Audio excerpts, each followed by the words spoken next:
Hola, muy buenas noches. Damos inicio a una nueva entrega de opiniones. Muchas gracias por acompañarnos cada domingo y siempre aprovechamos este momento para agradecer a Dios por el privilegio de compartir con ustedes.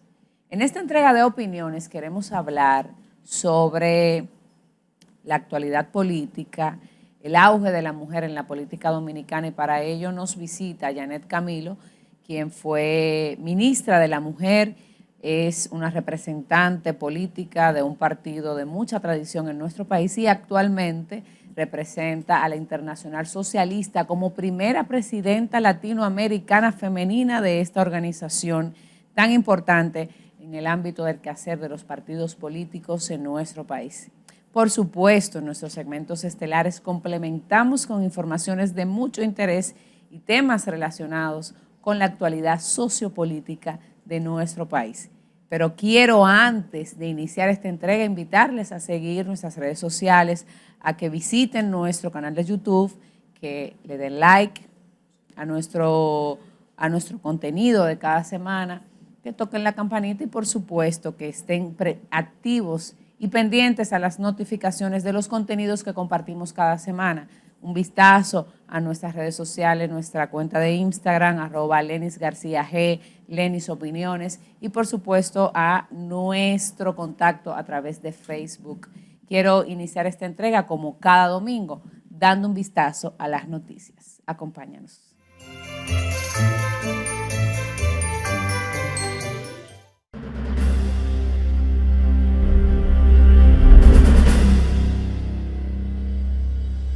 Bueno, es un honor para nosotros recibir en opiniones a Yanet Camilo, quien es una mujer muy destacada en el ámbito político de nuestro país, fue ministra de la Mujer y ahora tiene el privilegio de ser la primera latinoamericana en presidir la Internacional Socialista. Yanet, de verdad que es un honor recibirte. Buenas noches y gracias por la receptividad de compartir con nuestra audiencia. Bueno, gracias a ti, Lenny, por invitarme. Siempre un placer compartir contigo. Gracias. Bueno, también comunicadora, porque participas también en medios de comunicación, también es delegada política ante la Junta Central Electoral. De verdad que una mujer, una guerrera, multifacética. Vamos a hablar un poco, Yanet, de tu trayectoria, que nuestra audiencia conozca un poco de ti, cómo llega Yanet en este momento a presidir un organismo. Es una ONG, ¿verdad?, vinculada al quehacer político, a los partidos políticos, pero ¿cómo llega Yanet Camilo a la política? ¿Qué te motivó a entrar y dar este paso? Que según estuve leyendo, desde los 19 años estás involucrada en el quehacer político. Bueno, yo comencé más joven, yo comencé en Salcedo. Yo soy oriunda de Salcedo, la provincia de Hermanas Mirabal. Y bueno, como a eso de entre 15 y 16 años comencé a ser parte de círculos de lectura, en ese momento con Jaime David Fernández en Salcedo, del PLD. Y bueno, en el 90 mi primer voto fue por don Juan, por Jaime para senador y por Bauta para alcalde. Y luego llegué a la capital en el 89 y luego en el 91 conocí a Fello Suberví a través de su hija Natalie, que estudiábamos juntas en la Universidad de Derecho, y Fello se interesó por mí porque veía que yo era una persona extrovertida y me involucró en la política con José Francisco Peña Gómez. Y desde ahí, 18, 19 años, pues hasta el día de hoy yo milito en el PRD. He hecho una carrera política dentro del partido. He comenzado desde ser miembro de un movimiento externo, porque yo comencé con Compromiso Nacional, que era un movimiento que se creó para apoyar a José Francisco Peña Gómez y era presidenta de la juventud de ese movimiento, hasta luego integrarme al partido, ser en ese momento secretaria de comité de base, hasta llegar pues a lo que fui presidenta de las mujeres del PRD, vicepresidenta del partido, y desde el 2005 hasta hoy he sido vicepresidenta del partido y he hecho una vida partidaria interna muy fuerte en todo el territorio nacional. Soy una trabajadora comprometida con la política, creo en las ideas y creo que el ejercicio político requiere todos los días que hombres y mujeres nos sumemos a él, pero que nos sumemos para aportar. y solamente quien se capacita, quien se forma puede aportar. Entonces también soy una estudiosa de tiempo completo toda Qué mi vida. bueno. Papi me dice, Yana, ¿y tú vas Una a seguir, lectora. vas a seguir estudiando? Una lectora. Y bueno, creo en eso, que el conocimiento hay que renovarlo continuamente. Y Claro. la política tengo ya, en el PRD tengo ya alrededor de 31 años y me siento orgullosa de ser PRDista. Y los mismos motivos por los que yo llegué al PRD, esa ilusión de joven, de querer cambiar las cosas, de querer un partido de oportunidades, pues siguen siendo los motivos por los que me mantienen en la política. Hola, si llegaste hasta aquí te recomiendo ver más de los contenidos de mi canal de YouTube. Dale me gusta, suscríbete, aprieta la campanita.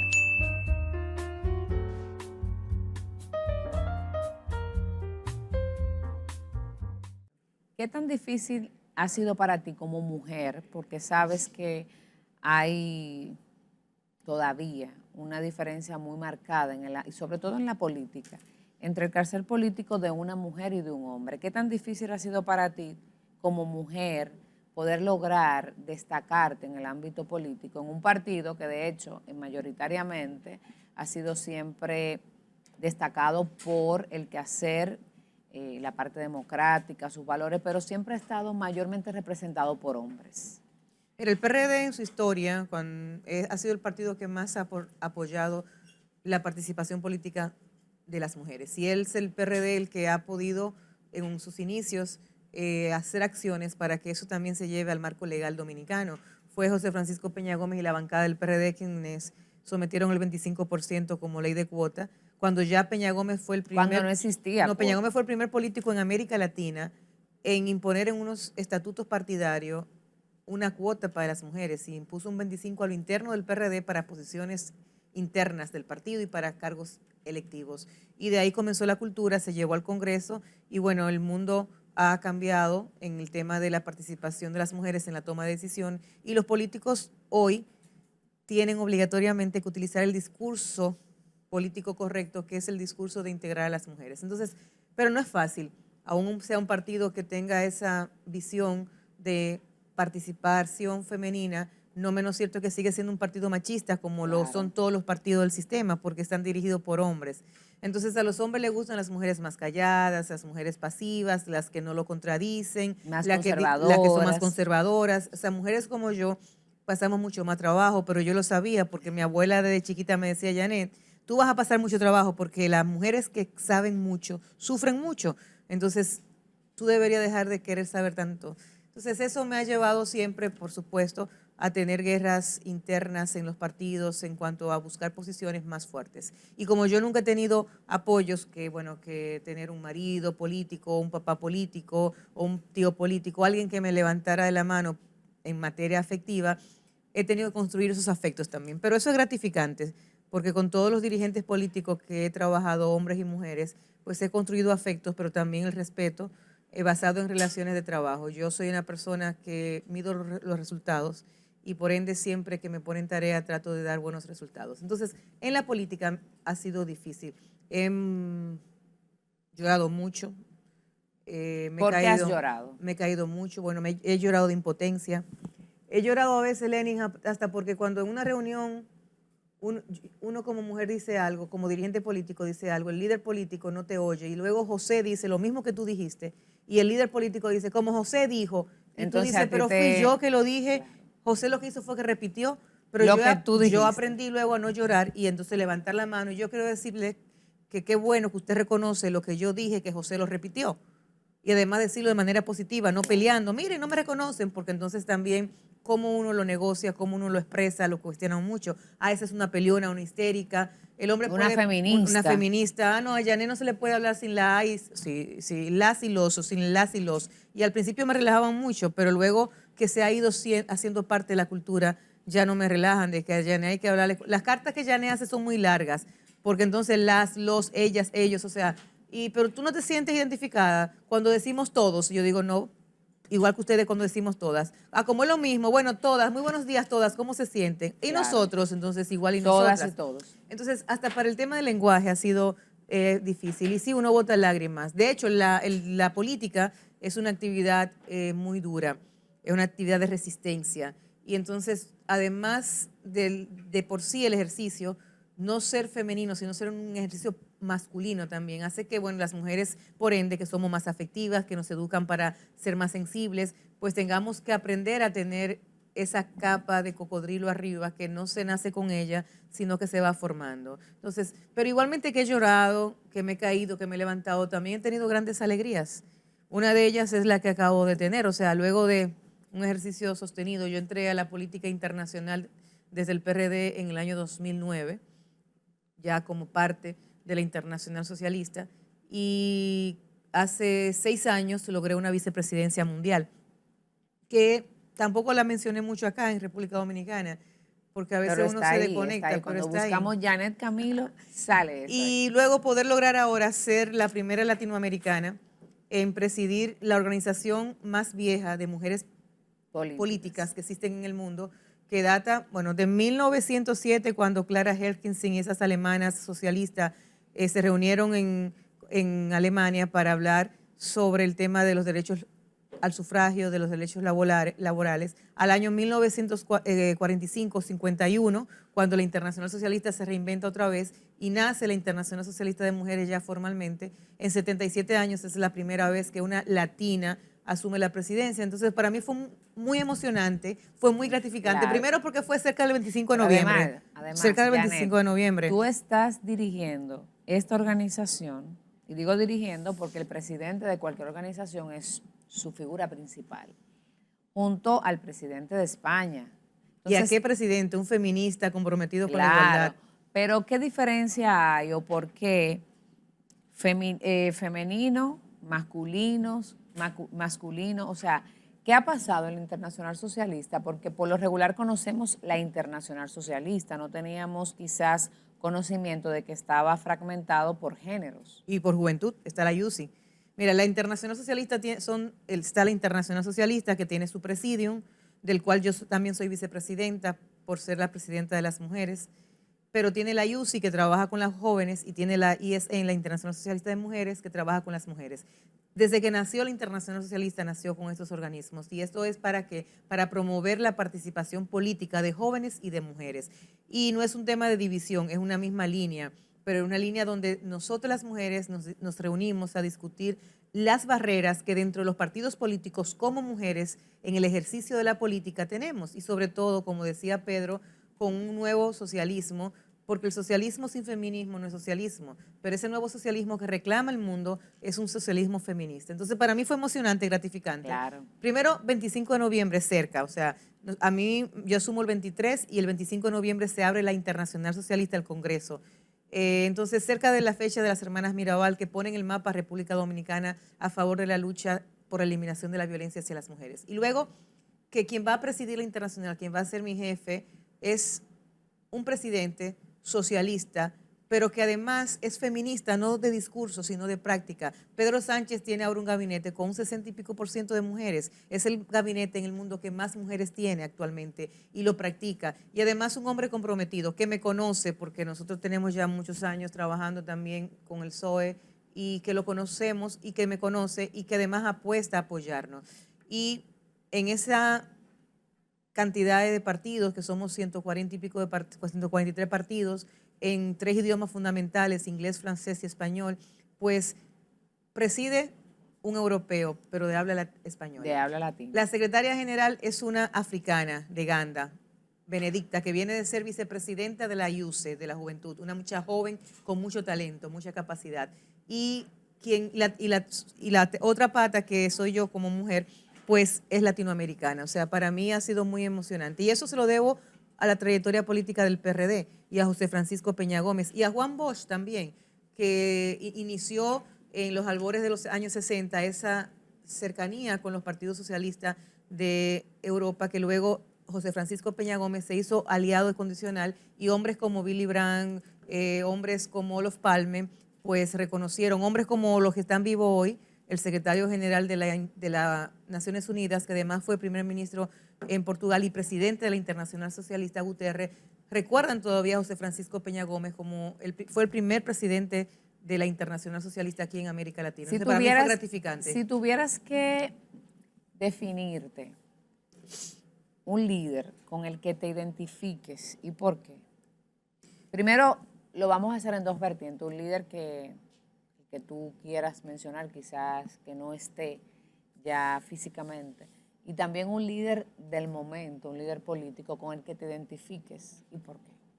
Mira, yo soy una peñagomista convencida y José Francisco Peña Gómez sigue siendo mi líder y es ese motor que me inspira, un hombre que apostó a las ideas, pero también un hombre cercano a la gente, un hombre que entendía que el ejercicio político se hacía para beneficiar un Estado de democracia, que garantizara el bienestar de todas las personas y un hombre que se quitaba los zapatos para que el otro no anduviese descalzo. Una persona desprendida de lo material. En un mundo como hoy, donde lo material es lo primero, qué cartera tiene, qué marca de carro tiene, dónde vives.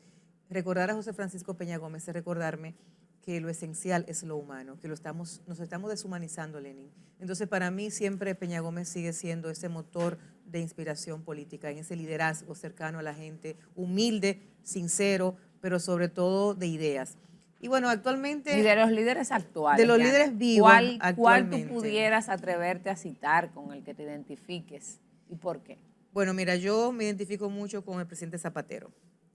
Para mí, que además me ha dado la oportunidad de ser un gran mentor mío. Y me identifico mucho con el presidente Zapatero.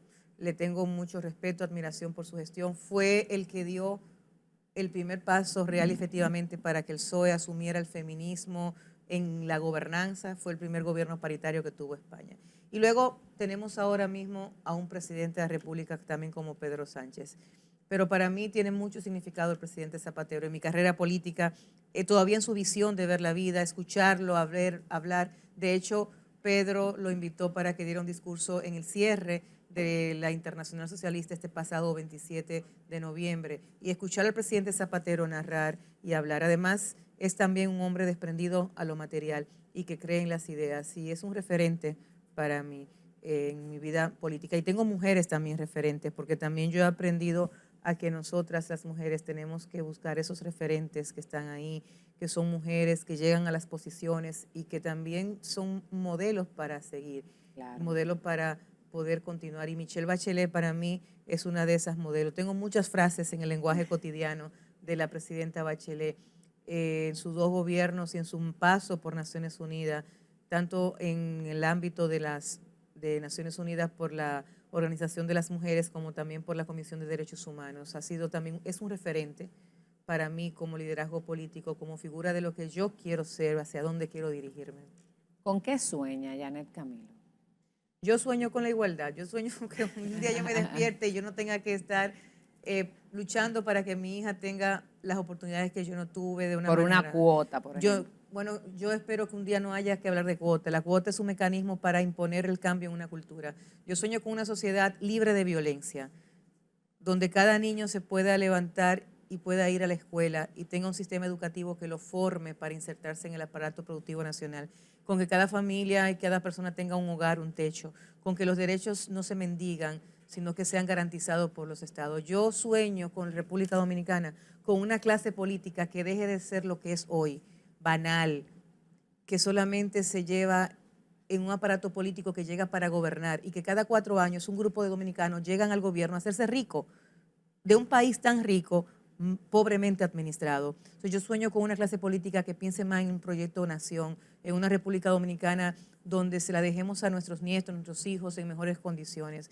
Yo sueño con la paz del mundo, con la libertad, pero sobre todo con la igualdad. Yo digo que donde hay igualdad, el mundo es mejor. Está demostrado, Lenin, donde hombres y mujeres tenemos las mismas oportunidades para participar, para tomar decisiones, para evaluar ideas, las cosas fluyen de una mejor manera. Claro, nos falta un poco. Yo creo que a nivel global para llegar a ese punto, pero sí creo, yo soy muy optimista, pero creo que hemos avanzado y seguimos avanzando. Janet, tenemos que hacer una pausa. En breve continuamos con esta interesante conversación con Janet Camilo. Les advertí que era una mujer guerrera de armas a tomar. Ya volvemos.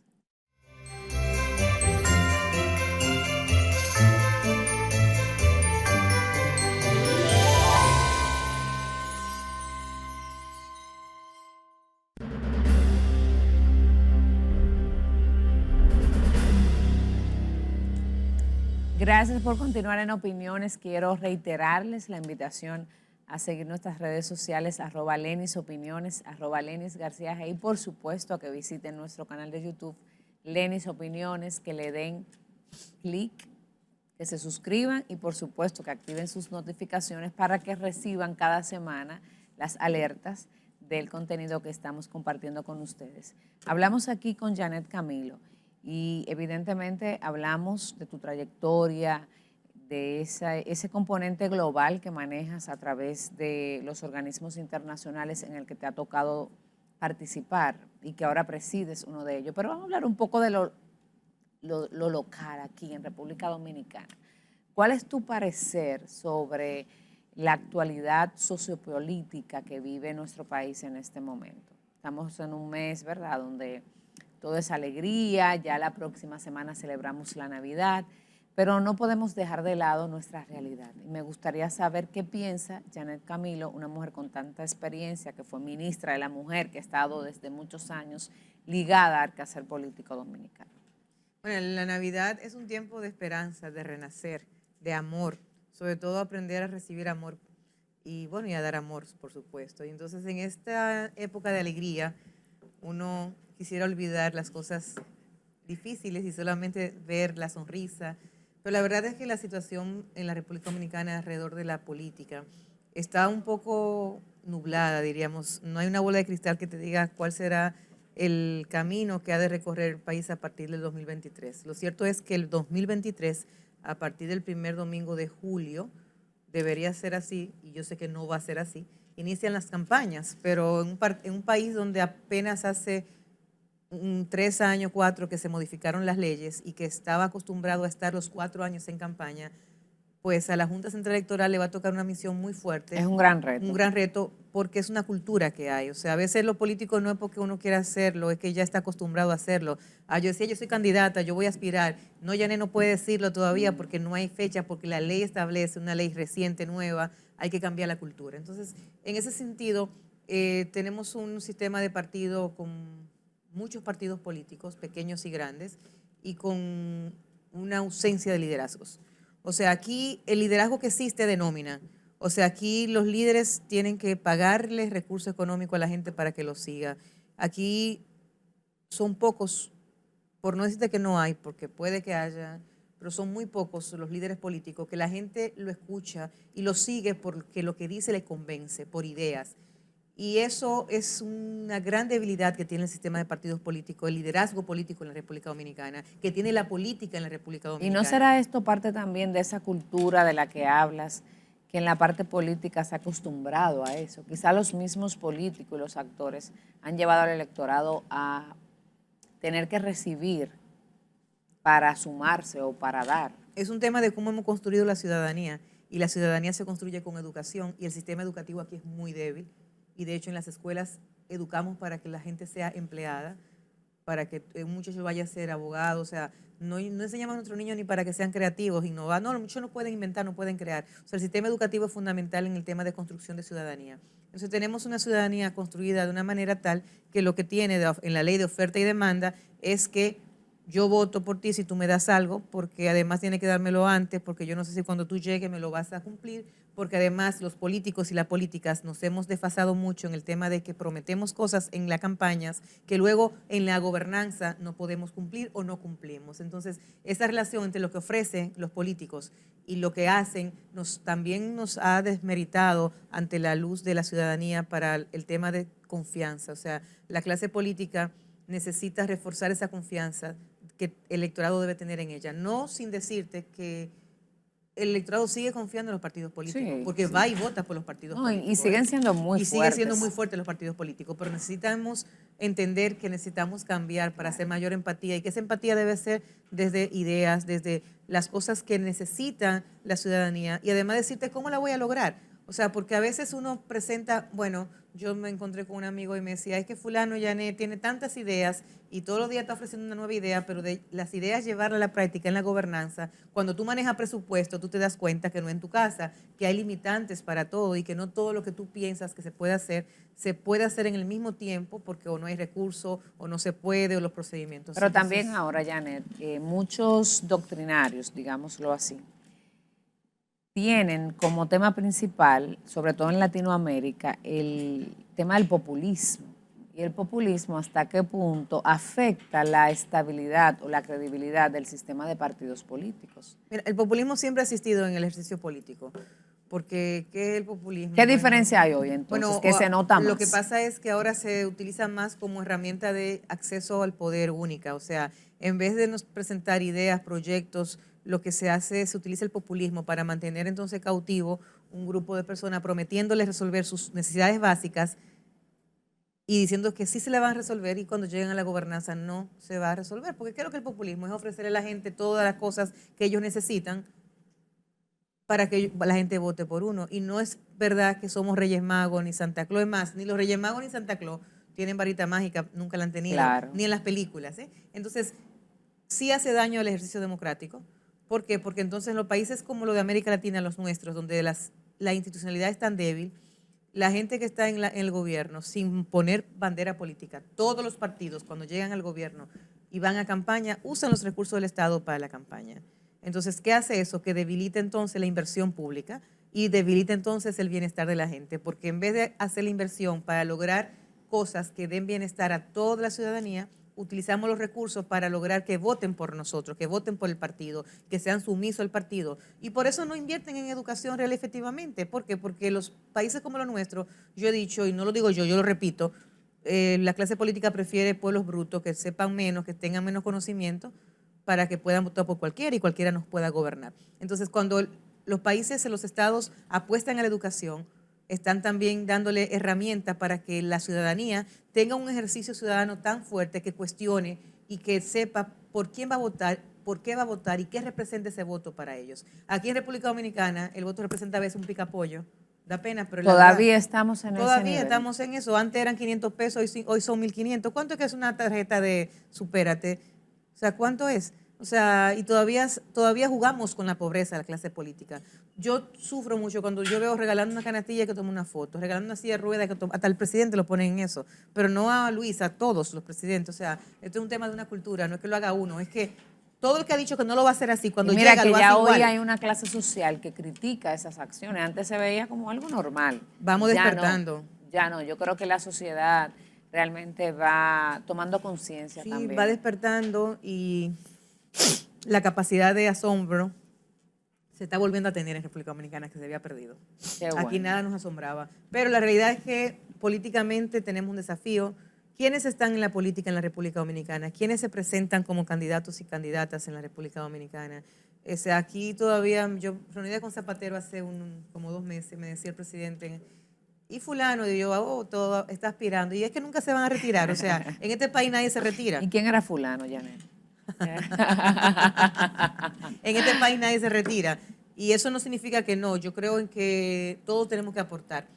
Pero, por ejemplo, en los países europeos, las personas siguen aportando desde otra. Y se retiran, por ejemplo, Podemos. Muchos jóvenes incluso que vieron que tuvieron quizás un límite, se retiraron. Sí, porque... Algunos lo critican. De hecho, el expresidente Rajoy, en su libro,